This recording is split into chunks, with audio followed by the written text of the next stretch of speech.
একদিন ইচ্ছা করলাম যে সকালে একটু রুটি খাই। তা আমরা দোকানে গেলাম দুজনই, দুইটা দুইটা 4টা রুটি খেয়েছি। আমরা মাদ্রাসায় আসি, আসার পর দেখি যে আমাদের যিনি রান্না করে দেন উনি বলতেছে যে হুজুর, আজকে যে কি রান্না করব কিছুই তো নেই। ইনি এমন ভাবে বলল যে বলাটা খুবই কষ্ট লাগলো। এবং আমরা যে সকালে যে দুজনে মিলে যে রুটিটা খেলাম, সে রুটির কথা মনে পড়ে মনে হয়েছে যে রুটি খেয়েছি না, একটা আজাব আমার ভিতরে মনের ভিতরে কাজ করতেছিল। এত কষ্ট পরিমাণ লাগছিল যে আমরা রুটি না খেয়ে আমরা 1 কেজি আলু বা অন্য অন্য কোনো সামগ্রী কিনে তা তো সবই নিয়ে আমরা খাইতে পারতাম। দুজন কোরআনের হাফেজ অনুভব করেন অসহায় গরিব এতিমদের ইচ্ছে থাকলেও কোরআনের পাখি হয়ে ওঠা সহজ নয়। সুবিধাবঞ্চিত এসব বাচ্চাদের নিয়ে শুরু করেন সাউতুল কোরআন মাদ্রাসা।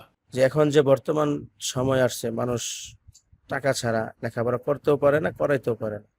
তখন থেকে আমরা দুজনেই চিন্তা ফিকির করে আমরা এটাকে শুরু করি। 7 বছর ধরে চলে আসা এই মাদ্রাসা থেকে কোরআনের হাফেজ হয়েছে অনেক ছাত্র।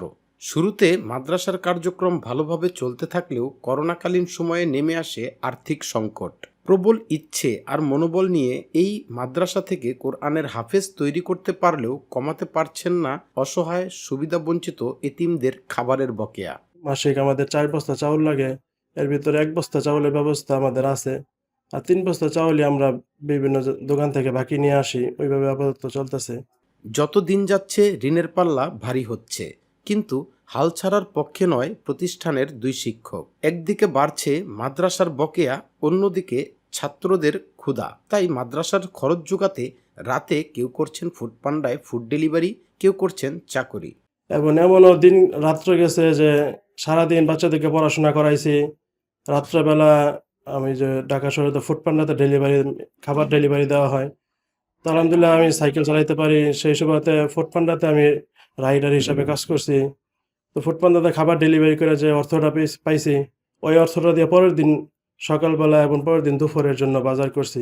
রমজানের ইফতার ও সাহারিতে কয়েক প্রকার মুখরোচক খাবার না হলে যেখানে অনেকের ইফতার জমে ওঠে না, সেখানে এই মাদ্রাসার কোমলমতি ছেলেরা শেষ কবে গরুর গোশত খেয়েছে জানেন না। প্রত্যেকদিন তার আলু ভর্তা ডাউল আছে, এবং তাদেরকে যে একটা একটা মাছের টুকরা, একটা গোস্তের টুকরা যে দিব, ওই পরিস্থিতি হয়ে দাঁড়াইছে না আমাদের। আলু ভর্তা আর ডাল খেতে খেতে ভুলতে বসেছে অন্যান্য খাবারের স্বাদ। দোকান বাকি মানে তেল, পেঁয়াজ, মরিচের যে স্যাচুরেশনটা এটা হচ্ছে একজনে দেয়। এখানেও মনে হয় 25-30 হাজার মতন এখন হয়ে গেছে। আবার চাউলের তো এটার হিসাবই নেই, প্রতি মাসে 3 বস্তা 4 বস্তা চাউল লাগে।